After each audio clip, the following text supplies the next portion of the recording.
Halo teman-teman, di video kali ini saya coba akan sedikit bahas tentang overheat ya.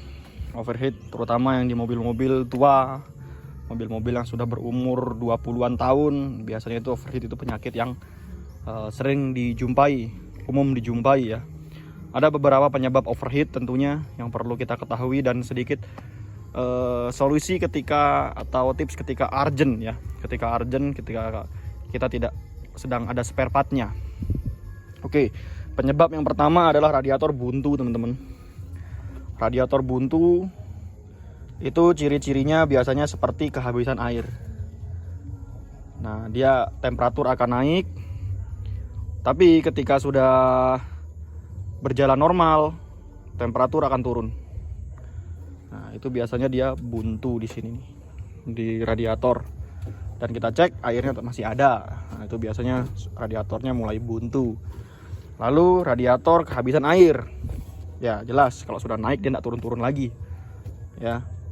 Kalau buntu solusinya disogok. Kalau sudah disogoi, kalau sudah kehabisan air, ditunggu dingin dulu baru diisi airnya kembali.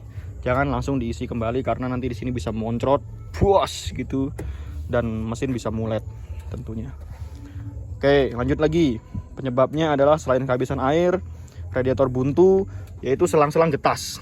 Biasanya ini ditandai kita ngisi air itu banyak teman-teman. Tidak seperti pada biasanya kita ngisi air radiator. Habisnya itu, susutnya itu banyak dan cepat. Itu biasanya disebabkan karena selang-selang radiator ini sudah mulai getas. Contohnya seperti ini ya. Nah, ini contoh selang radiator yang sudah mulai getas. Dia gemuk, selangnya gemuk dan empuk. Harusnya dia singset seperti ini dan keras. Nah, dia agak mulai empuk. Nah, kemarin ini juga bocor. Dan kebetulan bocornya itu ada di sebelah sini, deket klem sini. Kalau seperti itu ya dipotong aja sampai batas robeknya. Nanti habis itu dipasang kembali. Kalau bisa dipasang ya. Seperti itu. Dan kita ganti setelah kita menemukan spare partnya. Seperti itu. Selang-selang. Memang barang-barang seperti ini memang ada umurnya teman-teman ya. Jadi memang harus ada pergantian berkala sebetulnya seperti ini nih.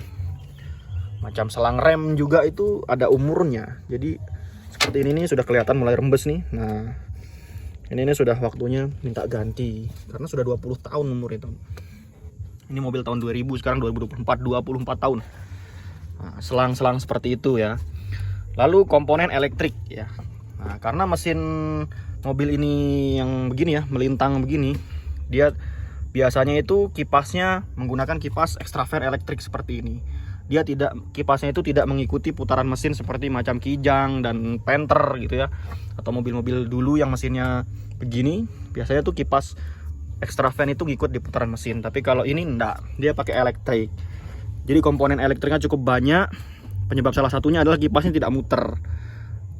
Gejalanya seperti apa? Gejalanya itu kalau kita lagi berhenti atau kena macet biasanya temperatur naik, tapi kalau kita jalan normal, lancar, dia temperatur akan turun. Itu kipas tidak bekerja. Penyebabnya macam-macam. Yang pertama adalah ini. Switch panas yang tidak bekerja. Jadi switch ini sudah mulai kalah. Jadi switch ini tidak bisa membaca temperatur. Temperatur kapan harus dia menyalakan kipas, kapan dia harus mematikan kipas. Biasanya cenderung mati, tidak mau nyala. Nah, solusinya bagaimana? Ya ini di bypass langsung kabelnya ini.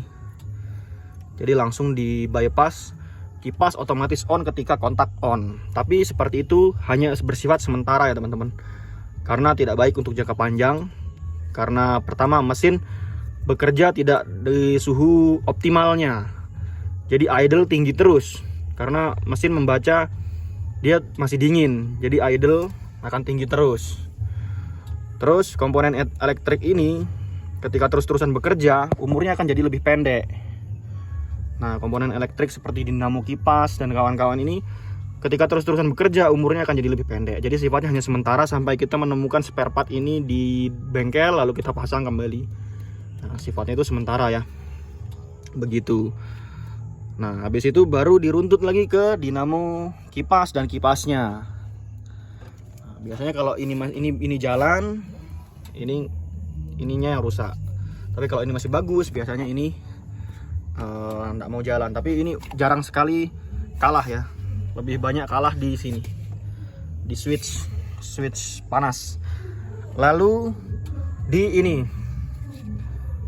water pump. Nah, di water pumpnya itu biasanya mulai kalah, jadi sirkulasi air tidak terlalu bagus sirkulasi airnya, sehingga perputaran air tidak maksimal, jadi panas mesin tinggi terus, dia temperaturnya naik tinggi. Nah itu, jadi komponennya itu ya teman-teman. Radiator itu nggak begitu ribet, masalahnya itu saja, jadi tinggal dicari, diruntut begitu ya. Nah, kalau sampai terlambat, overheat sering terjadi.